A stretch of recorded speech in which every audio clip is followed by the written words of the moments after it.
السلام علیکم دوستو، پاکستان میں 1979 سے لے کر 1990 تک کا عرصہ جس میں خون چکار داستانیں رقم ہوئی اور ایسا ماحول پیدا ہوا، ایک بھیانک اثرات مرتب کرے، جس میں سماجی سٹرکچر تبدیل ہوا، جس میں سیاسی سٹرکچر تبدیل ہوا اور بہت کچھ وہ بہا کے پاکستان میں سے لے کے چلا گیا۔ 1979 سے 1990 تک کے عرصے میں پاکستان کی مذہبی جماعتوں نے افغانستان میں جہاد کے نام پر امریکہ سے ڈالر سمیٹ کر نوجوانوں کو ورغلایا اور انہیں ایک ایسی جنگ کا ایندھن بنایا جو کسی بھی حوالے سے نہ تو افغانستان کی جنگ تھی نہ ہی پاکستان کی، بلکہ خالصتاً امریکہ کی ایسی جنگ جسے وہ روس کو شکست دے کر ویتنام میں ملنے والے ان زخموں کا مداوع تھا، بلکہ یہ کہنا بیجا نہ ہوگا کہ وہ اپنی شکست کا بدلہ چاہتے تھے، جسے اس نے اپنی حکمت عملی اور پاکستان کے مقتدر طاقتور ادارہ اور مذہبی قوتوں کی مدد سے بدلہ اس نے خوب چکایا۔ عرصہ دراز تک پاکستان کی مذہبی قوتوں، خصوصاً جماعت اسلامی اور دیگر بھی کچھ جماعتوں نے عوام کو ورغلائے رکھا اور نوجوانوں کو ڈالر سے بے خبر رکھا، اور نہ صرف پاکستان کے مذہب کے نام پر جذباتی ہونے والے نوجوانوں کو بلکہ خود افغانستان میں عوام کو بھی بے وقوف بنائے رکھا۔ لیکن کچھ دن پہلے واشنگٹن کی نیشنل سیکورٹی آرکائیو نے 42 سال بعد صدر جیمی کارٹر کی جانب سے افغان جہاد کی فنڈنگ کے لیے کیے گئے اہم اقدامات پر مبنی دستاویز کو پبلک کر دیا ہے، اس کو سامنے وہ لے کر آ گئے ہیں۔ اس کے بعد تو گنجائش ہی نہ رہی کہ کس بے دردی سے پاکستان کے طاقتور ادارے اور ملاؤں نے بے دردی سے نوجوانوں کو ڈالرز کے لیے ایک ایسی آگ پہ جھونکا اور اسے ظالموں نے جہاد کا نام دیا۔ اس پر یہ بے غیرت شرم بھی محسوس نہیں کرتے اور آج بھی کسی نئی پراکسس کے انتظار میں لوگوں کو الجھائے رکھنے میں سرگرداں ہے۔ اب چونکہ ان رازوں سے پردہ اٹھ چکا ہے، جس میں الیکٹرانک اور پرنٹ میڈیا پر ان دنوں اس خبر کا بہت چرچا تھا جس میں 80 کے دہائی میں نام نہاد افغان جہاد میں امریکہ کے کلیدی ذکر کے ایک گوشے سے پردہ اٹھایا گیا۔ اگرچہ اس وقت بھی لبرل اور قوم پرست رہنما اسے امریکی جہاد قرار دے رہے تھے اور ان کو اس کے نتیجے میں معطوب کیا جا رہا تھا، ان کو دشنام دیا جا رہا تھا، کافر قرار دیا جا رہا تھا۔ یہ 1979 ہی کا سال تھا جب امریکی صدر جیمی کارٹر نے CIA سے افغان جہاد کی پاکستان کے ذریعے فنڈنگ کا حکم دے دیا تھا۔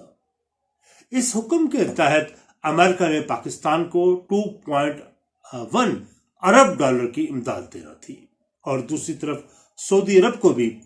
حکم دے دیا گیا کہ وہ اتنی ہی رقم 1 ارب ڈالر اس جنگ میں فراہم کرے۔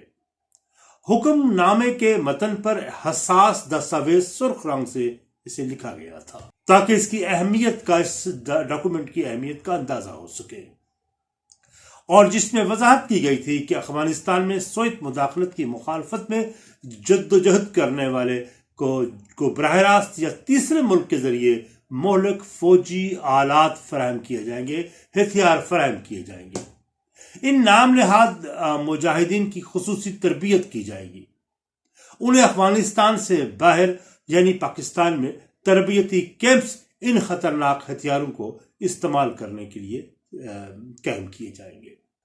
بعض مقامات پر جس طرح مانسیرے میں، بٹگرام اور بہت سے جگہوں پر انہوں نے خفیہ کیمپس بھی قائم کیے تھے جہاں امریکی کوچ آ کر ان کو سو کالڈ مجاہدین کو تربیت دیتے تھے۔ امریکہ کی افغان وار میں دلچسپی کا اندازہ اس بات سے آپ لگا سکتے ہیں کہ فلپس بونسکی پولیٹیکل افیئرز مئی 1984 کے مطابق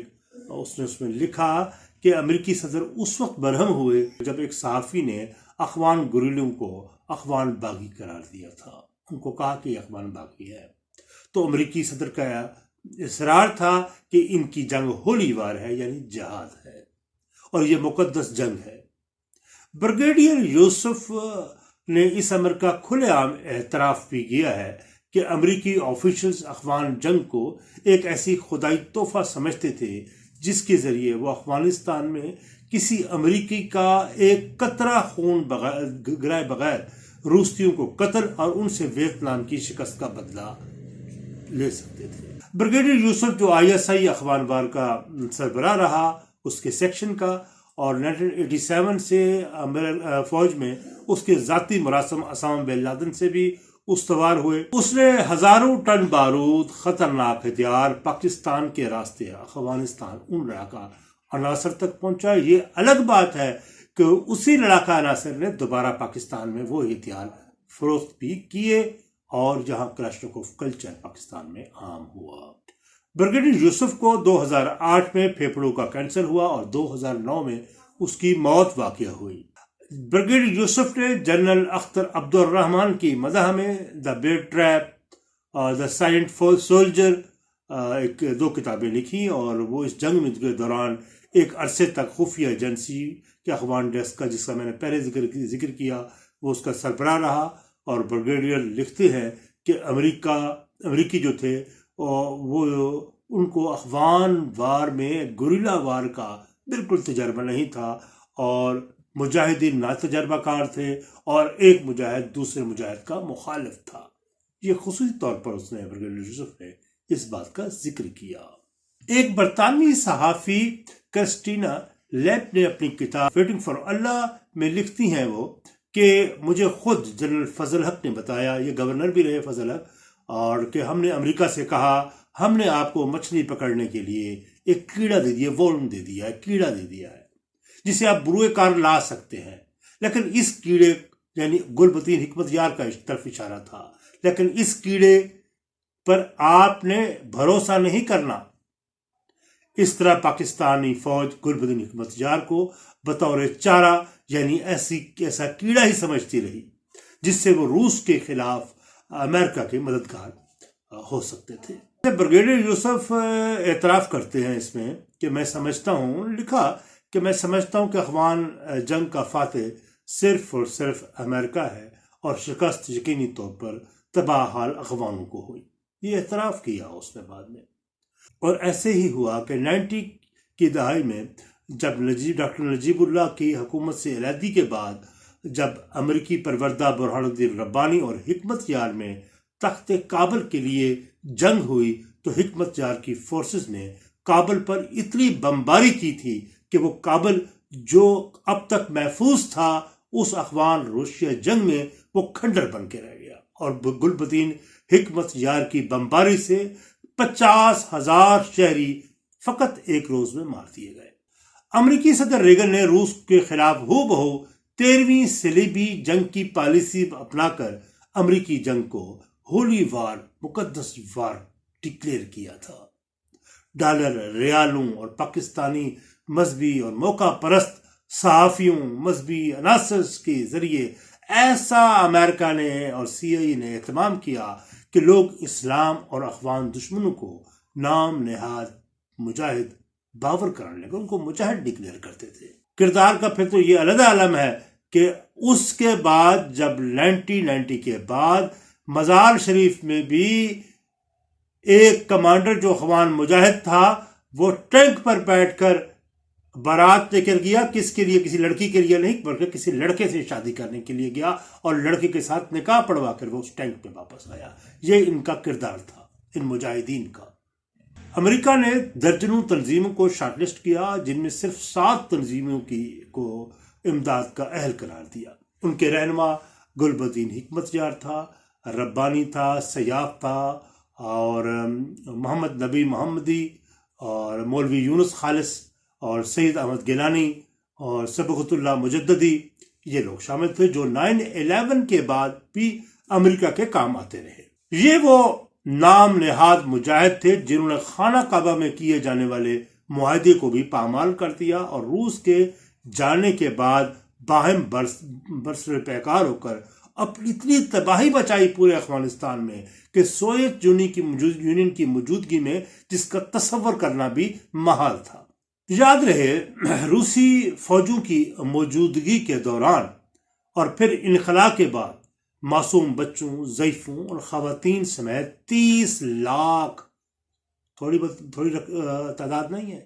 3 ملین 30 لاکھ افغانوں کو قتل ان نام نہاد مجاہدین کے سر ہے، جنہیں امریکہ، برطانیہ، جرمنی، یہاں تک اسرائیلی ایجنٹ تربیت دے رہے تھے یہاں آ کر۔ ان کی عام جگہ پاکستان میں اور سہولت کار پاکستان مذہبی جماعتیں اور قلم فروش بے غیرت صحافی تھے۔ یہ بے شرم عناصر خاموش ہو کر نہیں بیٹھے، بلکہ ہمیشہ کی طرح کسی نہ کسی ایسے موقع کی تلاش میں رہے جس سے ان کی تجوریوں میں دولت کا اضافہ ہوتا رہے۔ اس لیے مشتری ہوشیار باش، ان کی طرف توجہ آپ نے نہیں دینی۔ مذہبی جماعتیں جب بھی عمومی طور پر ہم نے دیکھا، جب بھی وہ ایسی ایڈونچرز کرتی ہیں، جب آپ کو جہاد پر بلاتی ہیں، ان کے پیچھے دو ہوتے ہیں، یا تو ان کو مسائل کا ادراک نہیں ہوتا، یا محض وہ ڈالرز کے لیے اور پیسوں کے لیے، دولت کے لیے وہ عوام کو مذہب کے نام پر بھڑکا رہے ہوتے ہیں۔ اس لیے ان سے ہوشیار رہنے کی ضرورت ہے۔ بہرحال واشنگٹن کی نیشنل سیکورٹی آرکیو کے 42 سال بعد جیمی کارٹر کے اس آرکیو پہ اس دستاویز کو اوپن کرنے سے وہ کلی کھل گئی۔ ویسے تو سب کو علم تھا، لیکن وہ رہی صحیح جو انہوں نے اپنے پر ملمہ کاری کی ہوئی تھی، وہ کھل کر یہ سامنے آ گئے، خواہ وہ یہاں جب کی جماعت اسلامی ہو معذرت کے ساتھ، جمعیت علماء ہو یا کوئی اور جماعت۔ اس دور میں ان لوگوں نے ہر اول کا دستہ کردار ادا کر کے لوگوں کو، نوجوانوں کو، یہاں کے نوجوانوں کو اس ایسی جنگ کا ایندھن بنا کر مروا دیا جو جنگ کبھی ہماری نہ تھی، نہ وہ اسلام کے نام پر لڑی جا رہی تھی۔ اب آپ سے اجازت، نئے ولاگ میں، نئی گفتگو میں انشاءاللہ آپ کے ساتھ رہیں گے۔ اپنی آرا سے نوازیے گا اور کوشش کیا کرے کہ تلاش حق ود عامر ہاشمی کو سبسکرائب بھی کرے۔ بس